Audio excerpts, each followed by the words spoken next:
Jadi sekarang PS Store ada berapa? PS Store sekarang udah ada di 20 kota. 20 kota, berarti 20 toko? 20 toko. Tapi ada nggak yang di satu kota itu lebih dari satu toko? Yang lebih dari satu toko ya contohnya Jakarta. Jakarta ada 3 toko. Berarti lebih dari 20 toko dong? Lebih dari 20 toko. Oke, pokoknya ada di 20 kota. Ada di 20 kota. Dan semuanya menghasilkan bagus. Menghasilkan bagus. Ada sih yang seperti Ciamis, Cikoneng atau Tasik gitu. Itu nggak menghasilkan bagus, tapi ya tertutupi lah untuk operasional dan sebagainya. Oh, tapi tidak rugi? Tidak rugi. Tidak ada toko? Oh, terkadang rugi, tapi tercover lah dari Jawa Barat, contohnya dari Bandung gitu. Oke, kalau misalnya nanya rahasianya kayaknya kurang seru. Tapi buat Bang Putra, entrepreneur itu gimana sih? Jadi buat anak-anak yang mau jadi entrepreneur itu gimana?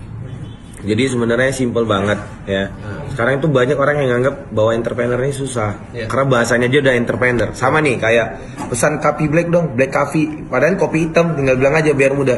Jadi menurut saya bagaimana semuanya dianggap supaya mudah. Seperti itu. Jadi entrepreneur itu atau pedagang itu atau pebisnis atau pengusaha lebih enak. Pengusaha itu gampang banget. Dia itu bisa dibilang sebagai pengusaha ketika apa? Ketika dia bisa menyediakan apa yang orang butuhkan. Udah, itu. Kuncinya itu doang. Gak lebih dari itu. Menyediakan apa yang orang butuhkan. Nah, kalau dia nggak punya modal gimana, Bang? Nah, itu dari 100 orang 99% pasti akan mengatakan saya bahwa nggak punya modal. Iya, bahwa nggak punya modal. Alah dia udah punya modal. Alah dia anak orang kaya. Alah dia ini dari usaha warisan atau apa. Emang Bang Putra dari anak orang kaya? Enggak dari anak orang kaya. Jadi Bang Putra memulai ini dari awal banget. Awal banget. Jadi saya jelaskan juga, akan saya contohin ke kasusnya. Modal itu bukan yang utama, tapi bukan berarti modal itu nggak penting. Penting. Ketika kita punya modal, kita gampang mau ngapa-ngapain aja gampang.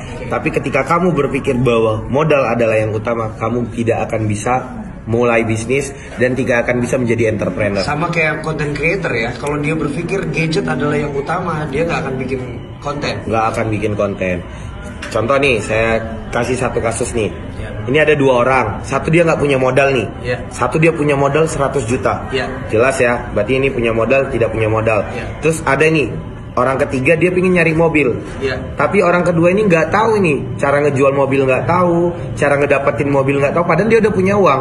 Yang akhirnya yang punya modal ini nggak bisa buat apa-apa, bahkan yang 100 jutanya akan habis untuk makan, untuk biaya hidup dan sebagainya. Dan itu membuktikan bahwa modal yang nggak utama. Ini tadi nggak punya modal nih, nggak punya modal. Nah, tapi dia pintar nih ya, dia datang ke showroom mobil, dia bilang bahwa ada teman dia ingin beli mobil. Nanti dia akan saya bawa kemari. Apabila saya bisa menawarkan dengan baik dengan dia, karena saya yakin dia butuh mobil ini, dan saya akan sampaikan kalau dia butuh mobil ini. Nah, lalu dibawanya temannya ke showroom ini, dia bilang bahwa ini mobilnya bagus dan kamu membutuhkannya, lalu dibelilah sama pihak ketiga tadi. Lalu yang tidak punya modal ini mendapatkan untung. Artinya yang tidak punya modal itu ternyata bisa lebih menghasilkan dibanding yang punya modal. Punya modal, jelas dia dapat uang gitu. Sama kayak saya pun juga gitu. Saya nggak punya modal, tapi saya yakin saya bisa menyediakan yang orang butuhkan. Ya kita harus bersyukur lah. Contohnya kita nggak punya modal, ya bantu-bantu orang jualan dulu. Dapat uangnya, kita lihat peluangnya, udah kita sediakan 1 handphone. Saya habis itu laku 1 handphone jadi 2 handphone. Laku 2 handphone saya beli jadi 3 handphone. Laku 3 handphone jadi 5 handphone.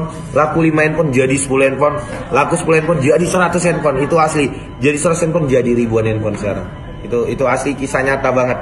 Bisa saya ceritakan di buku saya Titik Terendah judulnya. Memulainya. Thank you. Jangan lupa apa, Bang? Jangan lupa tersenyum dan bahagia hari ini. Kamu pasti bisa bersama dia.